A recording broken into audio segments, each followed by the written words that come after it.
Will the COVID recession be followed by an economic depression? We asked Professor David Blanchflower what can be done. Will the American presidential election affect the economic outcome for America and the rest of the world? And Alex Neil, member of the Scottish Parliament, Robin McAlpine, convener of the think tank Common Weal. Will new economic thinking emerge to meet the COVID crisis? Join us on the Alex Salmond Show, on air and online.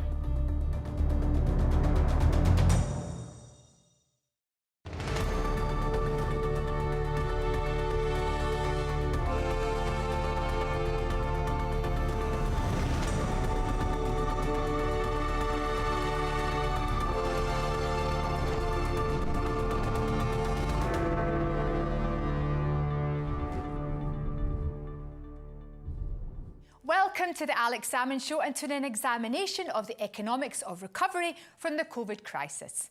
The world is in recession, but the impact globally from region to region has been very different. The UK is heading for a 10% decline in GDP, while the world average is perhaps 5%.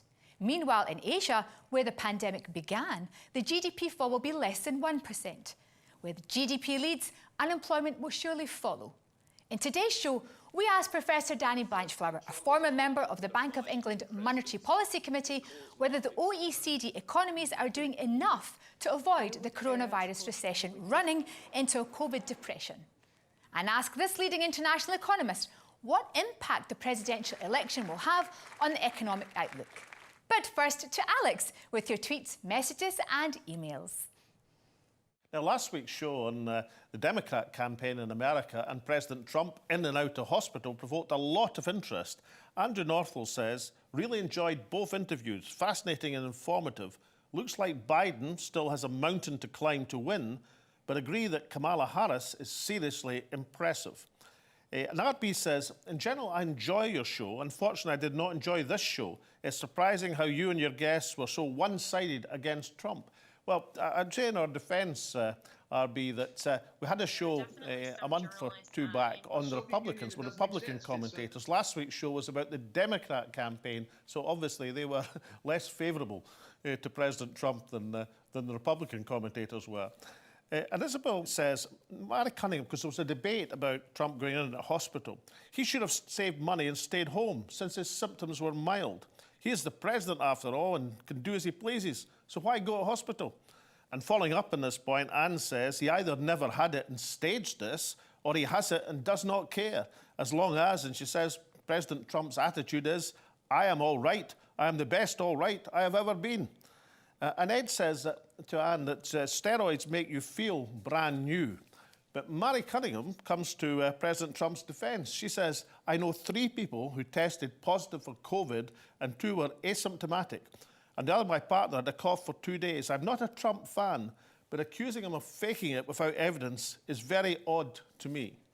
Jan says, Trump says all Americans should receive the same treatment he had. That's going to take a phenomenal amount of movie producers, production crew and helicopters.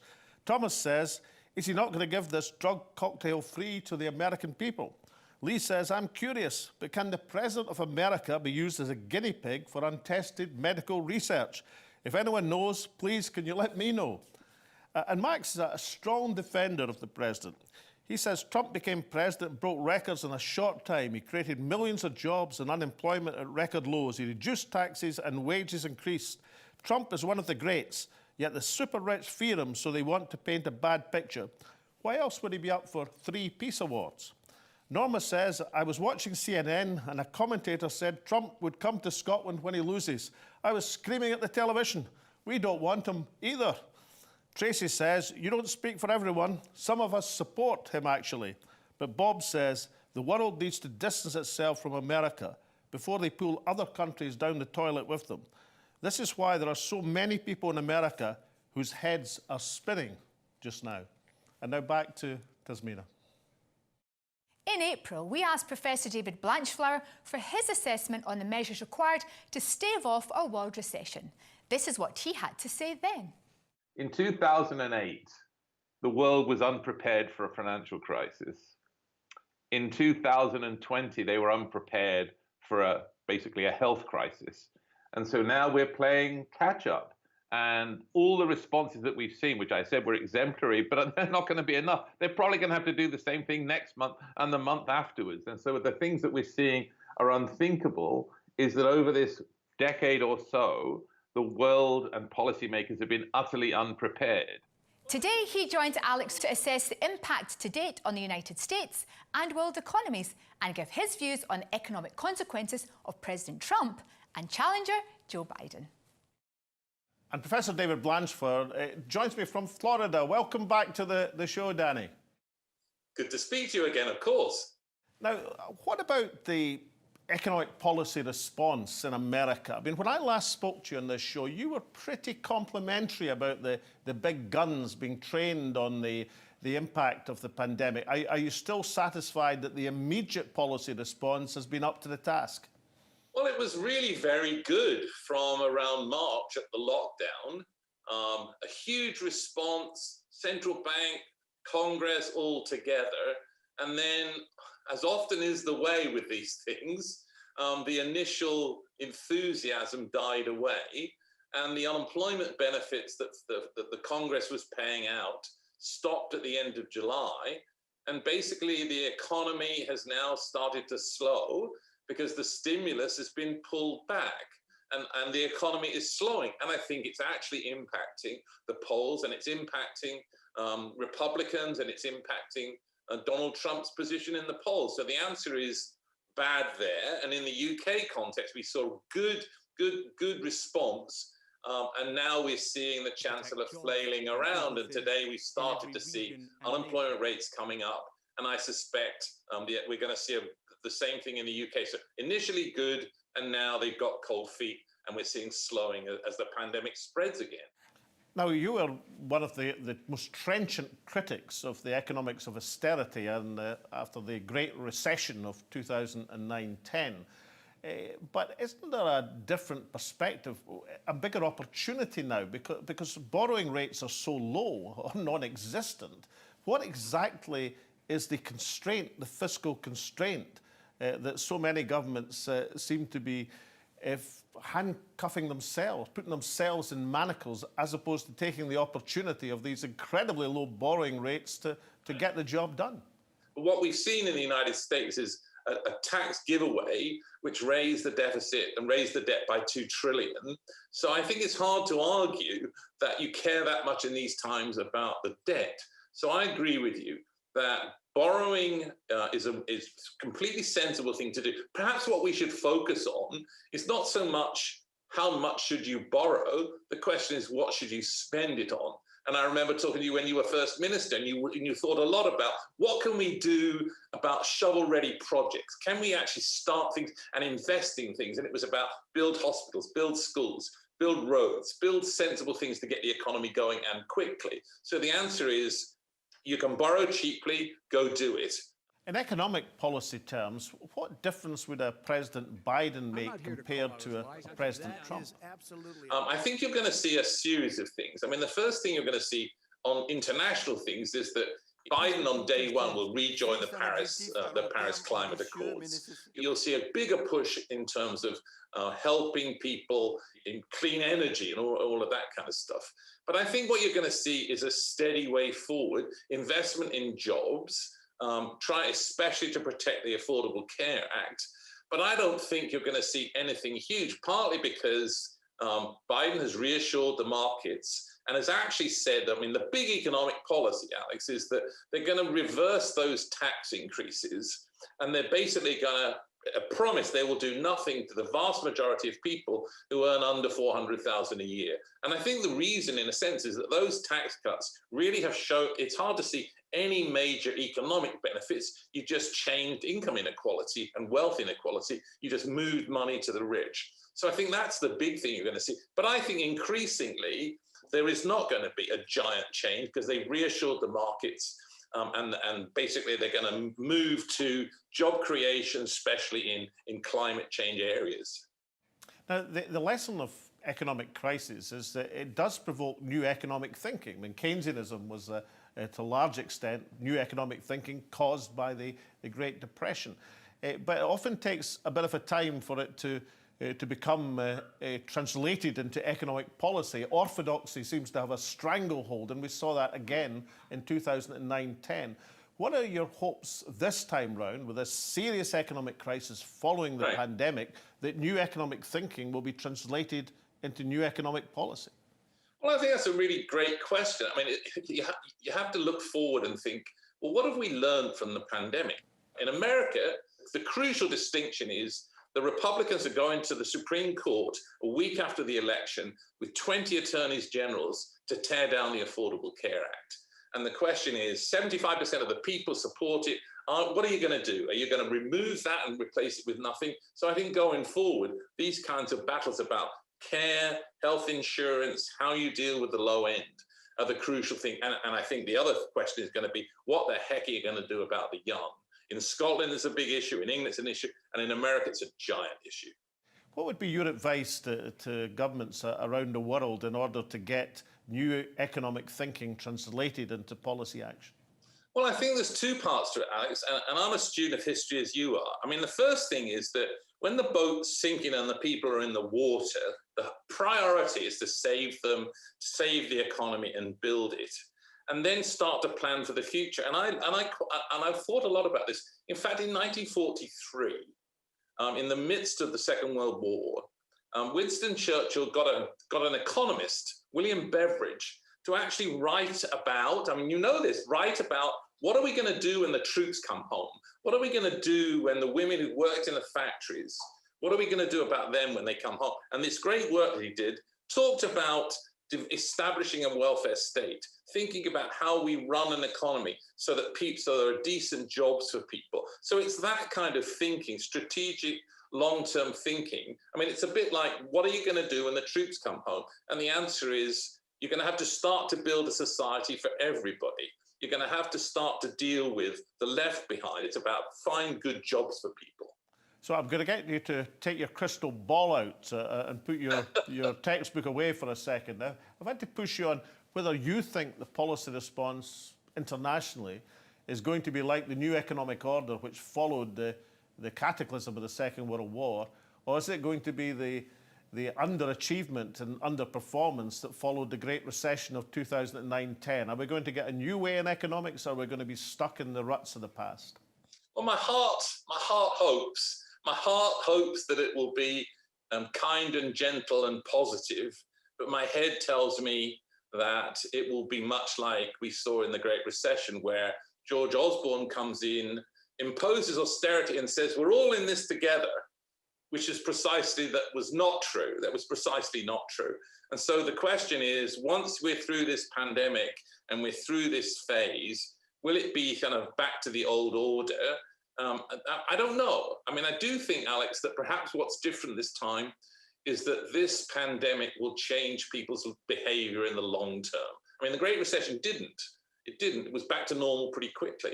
But I think think about what old people are doing. I mean, in America, the big thing with Trump in 2016 was the old people were with him. Today, they're not.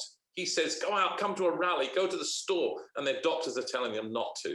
So the question is there a long-run change in behavior? And if there is, then there's hope, I think, that we'll see fundamental change.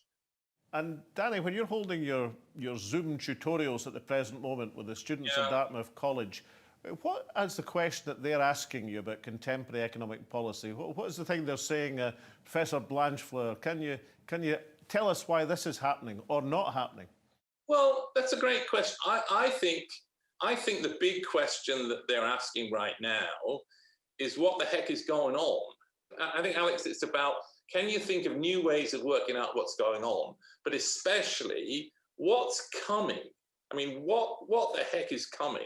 And I think that's what they're trying to work on, and that's hard. But this is exciting times, and hopefully, this will actually prove to be positive. But it's hard to see that in the darkness of a storm. Professor David Blanchflower, thank you again for joining me on the Alex Salmond Show. Thank you. Now join us after the break, where we turn the economic focus from the American election to the next election scheduled in the UK for the Scottish Parliament and the National Assembly of Wales. Join us then. Welcome back. The next elections scheduled in the UK are in Scotland and Wales next year. The polls will be dominated by Covid-19 and its consequences. The economic circumstances are likely to be dire, but is new thinking coming forward to meet the scale of the challenge? Alex is in conversation with former Cabinet Minister Alex Neil, MSP, and Robin McAlpine, Director of the Scottish think tank Common Weal. Welcome to the show, Alec and Robin. Pleasure. Hi. Alec Neil, you're a former Cabinet Minister, but you're in the backbenches now in the Scots Parliament, but you've recently published an economic plan for recovery. Now, we're clearly in a great health emergency, which is going to be accompanied by a huge economic emergency. What's your plan consist of, and what's the chances of it being brought forward into action? Well, the first objective, Alec, is to make sure we all survive through the pandemic, whether it's individuals or businesses. So the number one priority is emergency funding for businesses and for individuals to make sure people don't end up in dire poverty as a result of the pandemic. Secondly, we then need a plan to deal with the tsunami of unemployment that's very clearly coming throughout Scotland and indeed the rest of the United Kingdom, Wales and Northern Ireland, as well as England. And I think that needs a number of things to happen. Number one, we need to keep the social security improvements to make sure the spending powers in the economy at local levels. Secondly, we need an investment programme in infrastructure. And thirdly, we need a massive investment programme also in business investment, R&D, business infrastructure for the longer term. And I think if we do all of these things together, then we have a good chance of minimising the impact in terms of unemployment, but also surviving the pandemic so we've got an economy to go back to once the pandemic's over. Robin McAlpine, you convene the think tank Common Weal, which publishes an impressive range of policies and all sorts of subjects. Do crises such as this actually provoke new thinking in terms of economic and other policies? Well, not straight away. One of the things that I think we're seeing at the moment is everybody fights the last war. And so we fight the last war. We're fighting this as if it's a normal crisis, it's a normal economic problem. And we try that for a while. Then we discover it's not working. And that's when we start to move into a new economics. And really what I'm hoping is that we can move that process along as fast as we can, not just in Scotland, but globally. We have to understand that the tools that we used to try and deal with the 2009 financial crisis didn't really work then, certainly not in the long term. And we're basically trying to just use them again just now. And it won't be, I fear, until we realise that's not working, until someone says, but hold on a second, what are we going to actually try? What's going to actually work? We will come out of this at the end with a very different economics than the ones that we were using when we went into it. But the question is whether we are forced into a change or whether we recognise that that change is coming. I hope we recognise it sooner rather than later. So, Rob McAlpine, when you say you fight the last war in economic terms, are you saying that the prolonged period of austerity which followed the Great Recession of 2009, are we in danger of another 10 years of austerity following the great pandemic of 2020? This is not 2009. This is much more like the brutal restructuring that our economies went through in the 1980s, certainly in Britain. So it's more fundamental than just we're going to have austerity. It's going to be there are entire industry sectors which we have assumed will always be with us in the form in which they're with us, and they're not going to be like that in the future. And again, the question is, do we realise this change is coming and shape it, or do we pretend this change isn't coming and then panic when it arrives?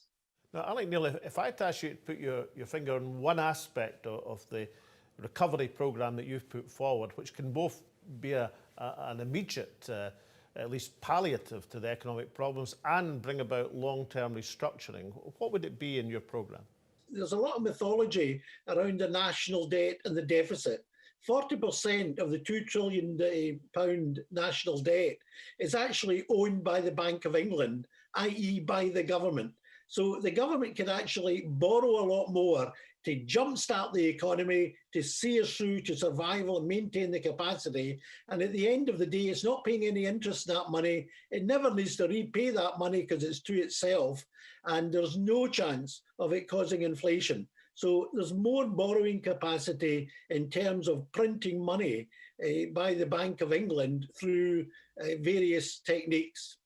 Now, Robin McAlpine, Common Weal, I've read much of the material. It's fascinating stuff. But as a think tank, what chances have you got of getting some of your ideas taken forward as policy? I mean, after all, government, understandably, to some extent, is totally immersed in the health crisis at the present moment. It's very difficult to pick up some of the blue sky thinking from Common Weal. So what are the chances of parts of your ideas coming forward as a programme? What I would really like to see happen is the concept of a Green New Deal incubator. If I could choose one radical thing to get going with, it's to say, we'd already done a piece of work on how you would do a full Green New Deal for Scotland. It's actually the first comprehensive costed Green New Deal anywhere in the world. And one of the big problems is that it takes a while to get going. So it takes 3-4 years of lead time before you can actually really do anything, which is a full parliamentary term. And we've got this problem whereby the biggest barrier to a Green New Deal, which people have got to understand is really just a big engineering project, was lack of people. There just wasn't enough people trained in the kind of skill sets that we needed. And so what I'd really like to push is, we've got this human capacity. We've got this giant global environmental need to do something. You can do all of this in ways which are highly enterprising, create jobs, and really, really start to move you forward, both in terms of reindustrialization, but also in terms of actually getting people into good, well-paid jobs. Will we grasp this and say, vision, with some vision, we're going to go and do this? There's no sign of that happening just now.